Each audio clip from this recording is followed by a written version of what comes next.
everyone, and welcome to this explainer. Today we're looking at an evolution that is just staggering.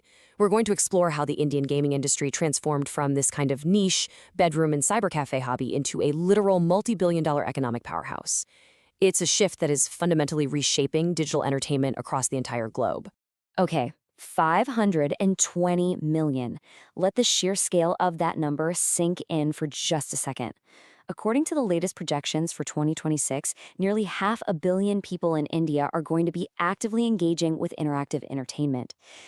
That's creating a market volume that is completely altering how global investors look at the region. It's massive.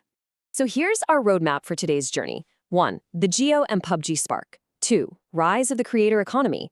3. Esports, a serious profession. 4. Solving the monetization problem. And 5. The future of Indian gaming. All right, let's jump right into part 1, the Geo and PUBG spark. So back in 2016, Reliance Jio basically democratized the internet.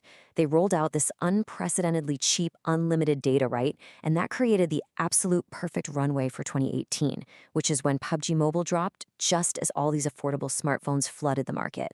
It was lightning in a bottle. Now, sure, government data security bans in 2020 caused a massive disruption, but honestly, the momentum was totally unstoppable. It actually ended up forcing the creation of tailored, localized games, like BGMI in 2021. But the real impact here goes way beyond just entertainment. Think about it. Early mobile gaming literally connected millions of youth to the digital world for the very first time. It normalized things we take for granted now: voice chat, digital socialization, real-time multiplayer collaboration. It laid the groundwork for everything that followed. Which brings us to part 2, rise of the creator economy. To really grasp the scale of this new era, just consider the number 50 million. That is the YouTube subscriber count for Ujjwal Chaurazia, better known as Techno Gamers.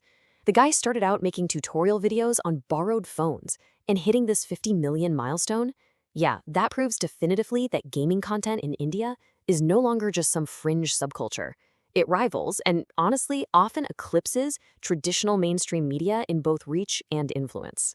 And as this space just exploded, we saw this really fascinating cultural divide pop up in places like the Indian gaming subreddit.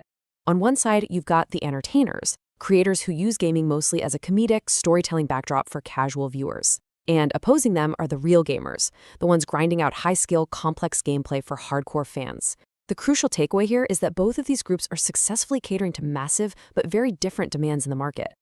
And make no mistake, these creators aren't just playing for fun anymore. They are operating like savvy CEOs. Macro-tier creators are tapping into incredibly diverse revenue pipelines. We're talking up to 2 lakh rupees just for a single brand partnership, right alongside ad revenue, monthly channel memberships, live super chats, merchandise, the whole shebang.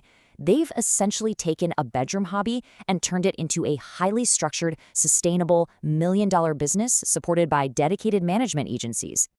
Let's move on to part 3, esports, a serious profession. There is just this undeniable confidence bubbling up in the space right now. Get this, a combined 83% of daily esports players now view competitive gaming as a financially viable career path, with nearly half calling it extremely viable. We have clearly moved way past the old social stigmas. Players are out there actively planning long-term professional futures. Yeah, that stigma is fading fast. 6 out of 10 players now firmly recognize that competitive gaming demands the exact same discipline, strategic thinking, reflexes, and intense preparation as physical sports like cricket or football. These are athletes, and they are setting their sights on major international stages, like the Asian Games, to prove exactly that. But it's not all glitz and glamour. Hearing straight from a pro like Naman Mortal Mathur gives us a really grounded, essential counterweight to all the hype. He points out that as the stakes get higher, the mental pressure becomes immense. Things like mental health resources, structured talent development, and emotional resilience, those aren't just nice-to-haves anymore. They are absolutely non-negotiable for anyone hoping to achieve longevity in this high-pressure arena. Let's look at part 4, solving the monetization problem. For a long time, getting players to actually pay was a big hurdle. But look at the spending now. Shooter and battle royale titles absolutely dominate, driving over 40% of in-app purchase revenue. The industry basically cracked the code by shifting their strategy. Instead of charging a simple flat fee just to access the game, they embraced engagement-led monetization. They hook the players first and then offer these incredible cosmetic economies. Character skins, weapon finishes, seasonal battle passes, things players eagerly buy to express their identity in-game. So what exactly shifted to make this work? Three big things finally proved to global investors that Indian gamers will pay up. First, frictionless UPI made microtransactions feel totally seamless. Second, the paying audience actually skewed a bit older. We're talking about a working demographic of 35 to 44-year-olds with real disposable income. And third, studios started focusing heavily on live operations to keep players around. When the community and experience are right, that transition from a free player to a paying player just happens naturally. Of course, we also have to navigate the regulatory reset. The 2025 Promotion and Regulation of Online Gaming Act, or PROGA, came in and effectively banned real money gaming formats that involved monetary entry fees. And while that was obviously disruptive, it served as an objective catalyst. It forced the wider industry to pivot cleanly and decisively toward pure video games, original intellectual property, and esports. It cleared out a lot of the noise, leaving behind the studios with genuinely strong community retention. Finally, Part 5, the future of Indian gaming. Flash forward to 2032, the AVGC XR sector, that's animation, visual effects, gaming, and comics, is projected to hit a whopping 2.3 million jobs. And we aren't just talking about basic coding here. The industry is aggressively demanding highly specialized talent right now. They need deep system game designers and cultural narrative writers who can actually craft authentic Indian stories for the world. This job growth really maps perfectly to how the industry itself is maturing. For years, India served mostly as an outsourcing hub for Western studios. Then that evolved into global co-development.